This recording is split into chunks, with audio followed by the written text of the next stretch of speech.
Hello and a warm welcome to Robin's TV Extra Time as we reflect on Bristol City's fantastic victory at Deepdale over Preston North End. Two fantastic goals, a slightly controversial opener and a few contentious referee decisions as well to reflect on. But all in all, a pretty comprehensive Bristol City victory. We're very happy, and I'm sure those travelling Bristol City fans are as well. Here to reflect on the game with me is the ever-present Leroy Rossignol.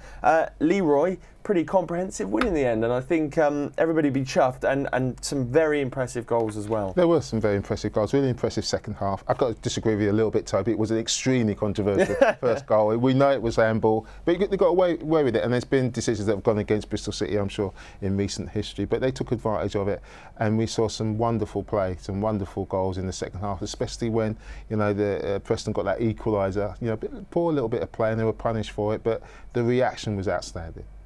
Takes Bristol City to 19 points in the Championship and just condenses those positions around the playoffs. Let's have a look at some of the key moments then in the game. We'll start with a decision that went against Bristol City, in fact, which was arguably a red card in the first half. The referee had a pretty decent view of it there. Let's play continue, but Leroy, it's quite clear that the challenge was a pretty nasty one. It was a pretty nasty one, and if you look at the referee's wall watching. You know, as the ball goes away, he turns and he watches the ball, and he doesn't see the follow through from Whiteman on Max Bird.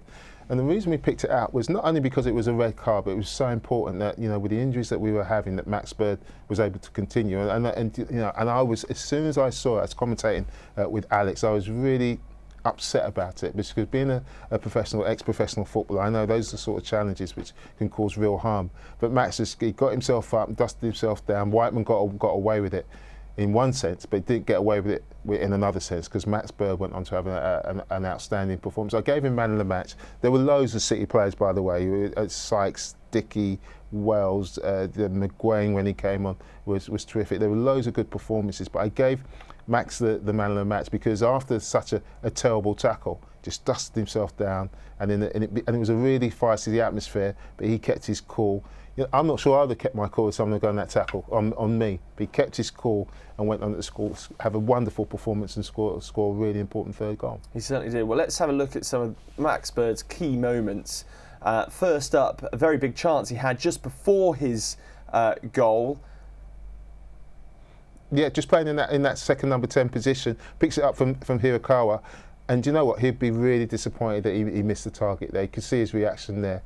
And when I saw it again, I just wondered if he was just overstretching. It's a lovely little run, lovely ball for Hirakawa. Look, he's just leaning forward. You can see that his technique's not quite right, and he almost jolts back when he hits it because he's just stretching for it that little bit, and that's why he drags it inches wide. But again, you know, we all make mistakes, you know, and it's about how you react to those mistakes. At the time, I thought, that could be costly for City at 2-1 at Preston. They weren't showing a lot, but you just worried that they'd get a set piece, they'd put it in the box and get something that they didn't deserve from the game. But he went up to score an outstanding goal. And here he shows every element of his game as well, with some defending too. Playing slightly out of position today as well, but I mean, he's a completely different area of the pitch here as well. The reason why we picked this out is because people, you know, when you judge forward players, you're always judging them by what they do in the final third, or their final ball let them down. But the reason why it was an outstanding team performance is because when they were asked to do a job defensively, every single one of those players, every single one in that team took full responsibility. And you saw Max Bird, he's a number 10, back in his own half, staying on his feet. By the way, it's easy for forwards. You've seen it before. Just say, I'm not going to take responsibility. I'm just going to dive in. But they didn't. They defended. They stayed on their feet. They took it seriously, and they did it brilliantly. And that was just as important as the stuff they did in the final third. And that's why I picked out a few of those clips as well. Yeah, and then the fantastic third. And I tweeted saying I thought I was watching 2011 Barcelona, a bit of Xavi, Busquets, Iniesta, and then Messi, and the goal. Wasn't far off from what was produced back in the Camp Nou in 2011, and it was just a wonderful goal. You've got to remember, Max has got the ball facing the corner flag first of all, and then he ends up central, finishes it in the bottom corner. How does he do that?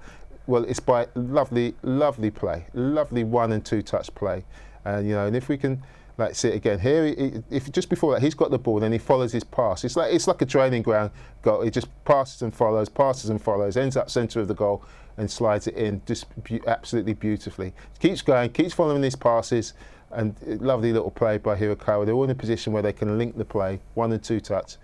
It gets better the more you see it.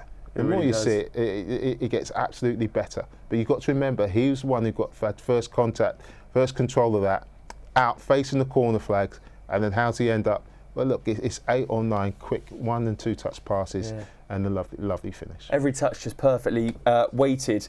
We spoke before the game about Rob Dickie coming back into the side. I sort of felt watching on that Cal Naismith maybe will have felt a bit unlucky that he was kind of cast aside, but I think today's performance probably demonstrates just how good he is. He's a classy performer, and he came back in and he's had such a great impact. And what was class about the performance again? You've got to remember the two early substitutions through injury. Williams and who else came off? George Tanner. George Tanner came off, and so there was a real adjustments. He started off in a centre of 3, obviously between Zach and Luke McNally, but he just brought an element of calm to the back line in times where you just felt they could come under pressure.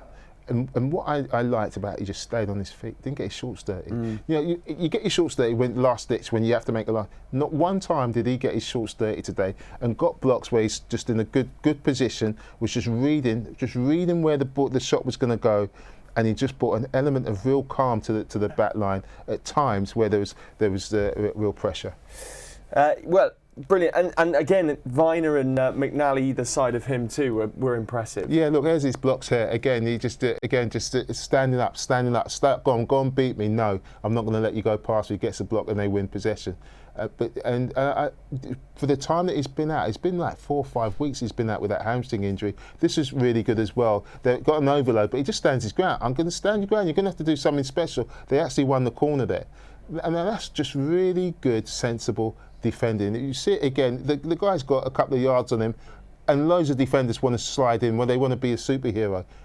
Not Rob. I'm going to stay on my feet, defend properly. If you're going to score a goal, you're going to have to do something. Put the onus on the forward to do something. He couldn't do it. Great defender. I thought it was a really mature performance. It's what I expected, but I thought it was excellent, and it was just what City needed. Yeah, well, from the back end of the pitch to another offensive player in Nahki Wells, and he's just the perfect professional. I mean, Liam Manning's mentioned it many times. Nigel Pearson, prior to that too, used to talk about his professionalism. He's come in this season after a slow start in terms of minutes, and he's just shown what he's all about. And the finish was a breathtaking one for the second goal as well. Well, we talked about the young players, Sinclair, Armstrong and Mayuli. They got to watch Nahki, because it's not just about the finish. How does he get into that position in space and then he's able to execute that? Mark Sight's brilliant down the right-hand side. You know, he really did work hard. And he was struggling, Nahki, against Hughes at the back, and Lindsay didn't get much of a kick, was isolated. But Mark Sykes puts in a wonderful cross. But then on this third clip, just watch his movement. Near, away, leaves the defender absolutely floundering. And Mark Sykes, he's seen that movement. You saw Mark Sykes with his head up just before he crosses the ball, sees Nahki's movement, and then he delivers it on perfectly for him. He's still got to execute the header as well. But they made eye contact just before. If you saw when Mike looked up, he's seen that he's gone near to go far. He knows Nahki's movement, but then he's got to deliver the perfect cross, and Nahki's got to stick in the back of the net. And now we say, why don't young players do that? It's experience and knowledge and understanding of the game. One chance, one goal, and it was the important goal when you've just gone 1-1 to make it 2-1. They didn't have many opportunities, City, but the ones they had were terrifically carved out and terrifically executed. Yeah, very satisfying, hitting the back of the net without bouncing. Another element to his game, of course, is his ability to find spaces and make really promising runs. Mark McGuane with the ball here to find him over the top, and this is where he just finds that gap between the centre half and the fullback. Yeah, we couldn't quite see it there, but the run before, he's come all the way short to get in behind, and you have to kind of communicate that to players on the pitch. And Marcus McGrain obviously, he said, when I come in there, I don't want it here, I want it in behind. Young players, they go in there and then somebody will give it to them and they'll try and make the best of it. And what they should then be doing is say, no, I didn't want it there, I wanted it in behind. But you don't see young players doing that. But Nahki would have done that all his career. If they give him a bad, no, that's not what I want it. I want it in behind. If I'm going long, I want it short. And although it's a really simple thing, the most important thing is when that person doesn't get it right, you have to have the know-how to say, that's not what I want. And that confidence to say to your teammate, no, this is what I want. And that's what Sinclair Armstrong and Maya have got to do. They are wrestling with bad balls all the time, and they just accept it. No, you demand off your fellow pros, and they will deliver, and they'll make you look good. And I thought that's a really good example of that. Yeah, absolutely. And here's another element to his game. He's not afraid to muck in, and here he is slowing the game down finally, as well as the game wore on. Of course, Armstrong came on in the end, but it's a bit of composure here, isn't it? A little bit of composure. This led to the goal. This was the throw-in that led to the goal. And people go, hold that play. The reason why it was important, I don't know if you remember first half, the ball bounced off him and Preston had a breakaway and had an opportunity. I think they had a 3-on-2 breakaway. And I said, Nahki's got to hold the ball. And you know what? If I said that to him, he said, yeah, you're absolutely right. And then second half, when you're under pressure, he's got nowhere to go. He doesn't panic. He doesn't give the ball away. He said, right, what can I do? Instinctively, I'll get a throw. And he gets a throw, plays it off the play, gets a throw. Nice and calm. Brilliant. They get the throw. City score the third. Brilliant. Absolutely. Well, let's look at some of the key stats from the game as well before we wrap up. Obviously, Preston with the majority of the possession didn't feel that way as such. You thought Bristol City's expected goals might be a bit higher as well, especially when you look at how many shots there actually were. But maybe it was just probably the quality of the play, certainly in the second half when Bristol City had possession, that made you feel as though they were more on top in this sense. A couple of goals we did the stats, and I said City were underperforming their goals expected. But here, their expected goals was 1.01. They scored 3. I tell you what, let's put the U1 aside. Okay, they scored 2, so they've overperformed by 1 goal. That means the quality of their finishing was just outstanding today. So the quality of chances that they created weren't as good as they have done, because it's been, I think at times, been near 2 their expected goals. It was only 1 today, but the quality of their finishing was absolutely outstanding. They were just so clinical today. You look at that, only 1 corner. So they didn't really, only 1 corner. Jules won 51 to 69, interceptions 10 to 12. But the quality of their finishing was absolutely brilliant. And I did think, sometimes stats can be deceptive.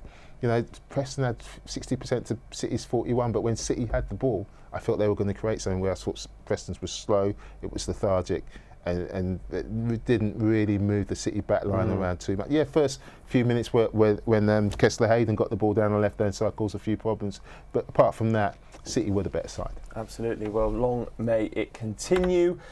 Leroy, thank you for joining us again. Hopefully, going into the game against Sheffield United, Bristol City can show that same sort of quality in front of goal. That's it, though, from us for Robins TV Extra Time. As I said, coverage of the game will begin on Robins TV on Tuesday from 7:15, and fingers crossed Bristol City can put in a decent shift against, again, one of the sides that are near the top of the division and continue this unbeaten run as we move towards that November international break as well. But from us here in the studio, we'll see you next time.